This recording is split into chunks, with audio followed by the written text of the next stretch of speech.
Good morning, actually, because sorry, I got slightly distracted then. I'm trying to do too many things at once. So there's this is a behind the scenes thing that you watching this on social media will see. It worked. Excellent. Sorry, I got slightly distracted. Good. Let's close that down. I'm trying to do okay, I'll explain in a moment. Hold on. Quit. Let's see if that still works afterwards. I don't know. Okay, so what I was trying to tell you was I've been exploring and experimenting with these videos going to different social media channels. So we started off last week just on Facebook and YouTube, and then added Instagram into the mix, although that's not live. That's uploaded, half an hour afterwards. And then I realised there was an integration with Telegram. So we have a Youier Telegram channel. It's quite new and quite little, but the sound bites from the daily Holy Spirit love notes go on there. And one of the pieces that Holy Spirit's been stirring me around is, as we grow the Youier movement, Telegram could be a nice channel where we can do that, because some people have a bit of a torrid relationship with Facebook and Instagram. And also the other challenge is that if you follow along on those platforms, unless you deliberately go out of your way to go to the Youier channel or the Youier page, depending on the context, then you're going to miss stuff. If you are deliberately doing that, then yay, thank you very much for doing that, because that's exciting and amazing to me.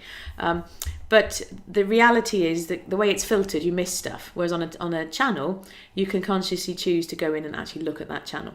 So anyway, all that to say, yesterday I set up the integration with Telegram. Or so I thought. I pressed the wrong button as it transpired. And according to the system, I was live for 13 hours. I wasn't live for 13 hours. So I found it now, and it initially was saying, oops, it's not working. But I think now it is. But what I've had to do is close it down. And I don't know if it's still running. Let's see if it is or not. If we go back there. And then I will actually get on with today's episode. Live stream started. I don't know. I can't find out. I'll check afterwards. It's all good. Not to worry. The the behind the scenes, the reminder for you in all of this, though, is actually, do you know what? It's good to try stuff. And sometimes things won't go completely right. And that's okay. You might remember the issues we had with our very first episode of this series, where I did it in the morning and it was all really clunky because the internet wasn't working properly. And then we did it again. And then on the Tuesday, my microphone levels were too high. And so then we adjusted. You need to keep going. You need to keep on keeping on. And that is the title for today's episode. So it brings us roundabout to where we are today. So let's get cracking with that for real. And thank you for your patience with my preamble and my tech bits and pieces behind the scenes. It's all good. I know one of my friends is going to go, well, you're good with tech, Elle, and if you can't make it work, then there's no hope. I don't claim to be good at everything. I am very much the queen of Google. If I can't make something work, I Google it and I figure it out. That's my top tip for you. Anyway, today's episode is called Keep On Keeping On. Now, what is this really about? This is about preparing for the messy middle of your writing adventure before you even get there. So this can actually be applied really to any endeavour, anything that you are doing. And so folks who are in the Blue House, you know that we're exploring the Youier Games, which is about ending the year well and getting you ready for what is it that you're going to be doing with God next. And that, whatever that thing is, even if that thing is not books, that will have a messy middle at some time. So I will be encouraging Blue House folks to come back and watch this particular episode, because it doesn't, although I'm going to be applying it to writing, it's actually applicable to many different areas of life and many different adventures that you're going to have. Because some of us get really excited with new things. Oh, that's new and exciting. I mean, at Blue House folks, how many times have you heard me say, it's just so exciting? I do get excited very, very easily.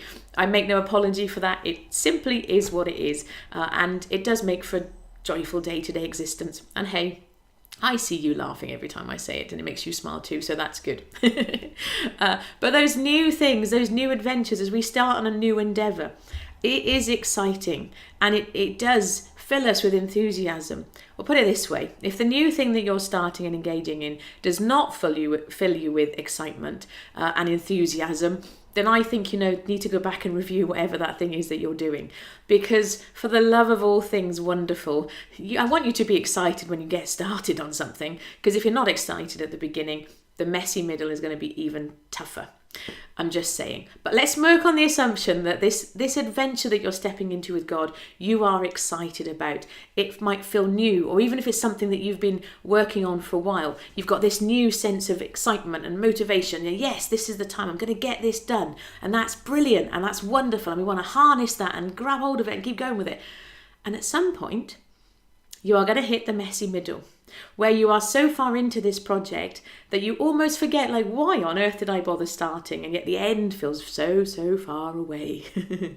We've all been there. When you get to that point, this is when you will want to come back. And if you don't do your plaything for today, you will want to go back and do it. Because what I want to do today is encourage you to explore with God some strategies and some ideas for sticking with it, for keeping on when you hit that middle portion. We could use the example even of these videos. Like, this is still new and exciting to me, and I love getting to do this. One of the pieces that Holy Spirit's been nudging me about, even when we get to the end of October, is every month we're going to have a new little theme, and we're going to do this again for different themes, which I'm like, oh, that's really exciting.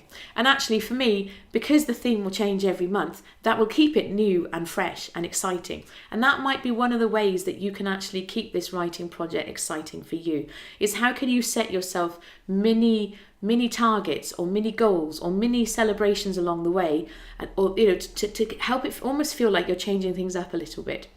So whilst you're still writing, you're getting to do a fresh new bit. So if you're writing non-fiction, for example, you've already heard me tell you yesterday or the day before, at some point, well, couldn't be the day before because that was Sunday, at some point you will have already heard me advocate for the fact that once you've got all of your things that are going to be going in your book, you don't need to write those things in order. You can grab the chapter that you're most excited about on that day and you can dig into that one and explore that one until you get that one done, or the first draft done at least.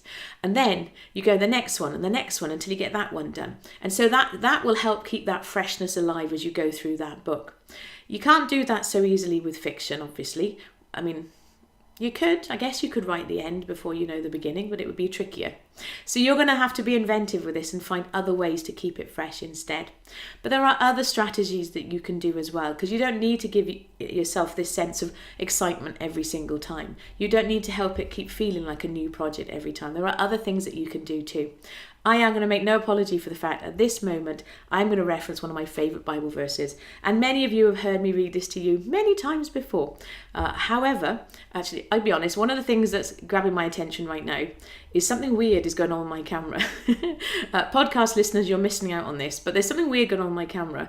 It keeps changing, and so if I move slightly, the lighting, can you see my back wall goes that shade of yellow? And if I move, it goes that shade of yellow. It's very distracting, but we're just going to keep going regardless and pretend it's not there. One of my favourite Bible verses, and I know I do have a few, but this is Philippians 4 verse 8. Finally, brothers and sisters, whatever is true, whatever is noble, whatever is right, whatever is pure, whatever is lovely, whatever is admirable, if anything is excellent or praiseworthy, think about such things. Why do I mention that particular Bible verse? Because as many of you have heard me remind you before, the way that your mind is wired, thanks to the reticular activating system, which is a collection of neurons at the back of your mind, it does loads of really cool, clever stuff, but for the purposes of keeping on, it acts as a filter. And what I want you to do, you've actually got two playthings from today, really. Plaything number one is actually to take some time and explore with God. Okay, what ideas have you got for me to help me keep going when things feel a bit rough in the middle, or those days when I get up and I really don't want to, or those mornings I'm just like, oh, do I have to? No, you don't have to. You get to choose to. That's the power of language. That's your first plaything. Explore those strategies with Holy Spirit. One of those strategies might be having people around you who can cheer you on.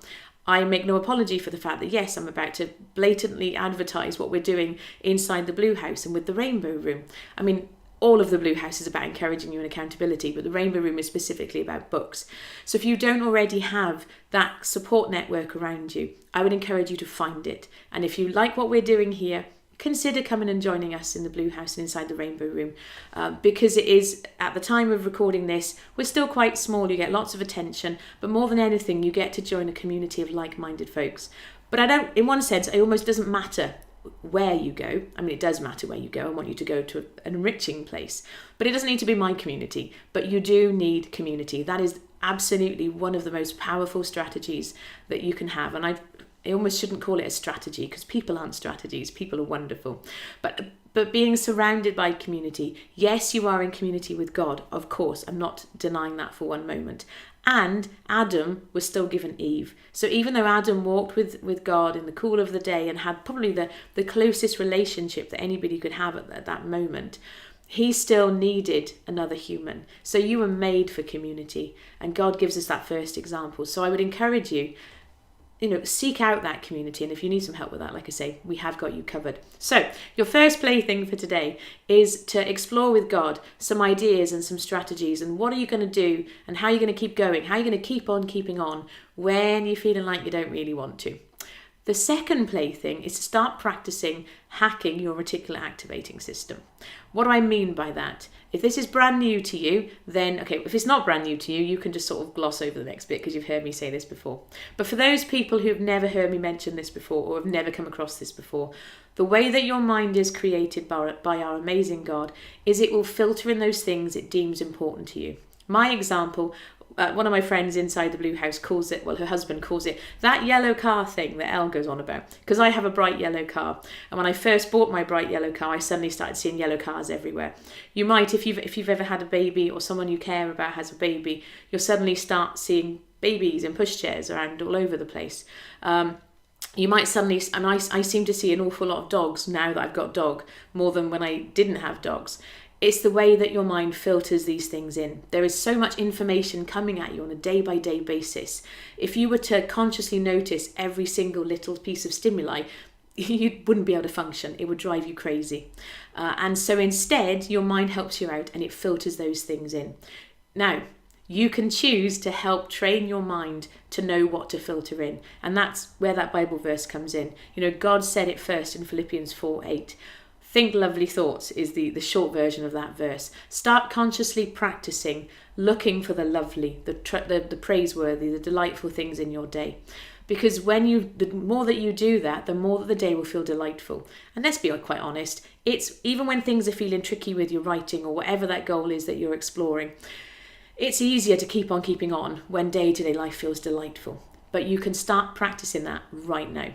And so I want to encourage you to do that. Set a timer if you need to.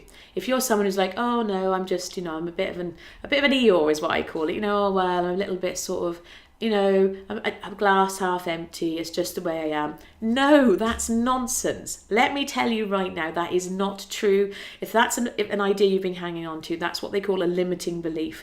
It's not true. Your mind is not fixed. The learning around it's called neuroplasticity and the stuff that goes on inside our minds. I'm not a brain surgeon or a neuroscientist or any of that stuff. If I could clone myself and go back and learn that stuff, I would, because it fascinates me beyond words. There are people far cleverer than me. Dr. Caroline Leaf is one. If you want some recommendations of people to follow where you can learn more of this stuff, she's done amazing work, and she's a Jesus friend, which is like a double win. But she's done some amazing work on how you can actually train your mind. So if this is brand new to you and you want to dig in more, I would recommend following her. I think she's got a podcast and she's got lots of brilliant books as well. But don't let that stop you. You don't need to read another book, watch another course, learn another thing before you put this into action. That goes for your writing, and that goes for, training your mind. You can lay down new neural pathways. The example I often give of this is when I'm out walking the dog. There's a concrete path, but there's a little path that's been made over time, a shortcut, which has been because people have been walking over it. That happens inside your mind as well. So that's your second plaything. I recognise it's a slightly longer episode than we've had thus far, and I've given you two playthings. You've got lots to explore. Remember, have a go. Let me know how you're getting on. Depending upon where you're watching this or listening to this, you can join in the conversation under this video. If you're in the Blue House, of course, you can continue those conversations there. And I should say as well, youier.com/join for anybody who doesn't have community. That's where you can come and join us. We do have the Rainbow Room. We also have the Youier Games. We've got the next one this afternoon, which I'm very excited about, where we are ending the year well and exploring what's next. It's actually going to become the, like a foundation piece of training for everything else we do in the Blue House as we move into 2023. I can't believe what I'm saying, 2023. It's almost there. It's ridiculous. Anyway, thank you for being here and watching and listening to this episode. Do your plaything. Have fun with it. It's meant to be a fun thing. Let's lighten up and enjoy this process. Get those strategies from God for how you're going to keep on keeping on, and practice hacking your reticular activating system so that you can have more delightful days. I'm not suggesting that every single moment of every single day will be delightful. However, you can have your default can be more delightful. And the way that you can allow that to happen and practice that happening is by doing what it says in Philippians 4:8, looking for the lovely, thinking lovely thoughts. As always, I've been your host, Elle Edwards. Thank you for being here. We'll be back tomorrow. Have a good day. Take care.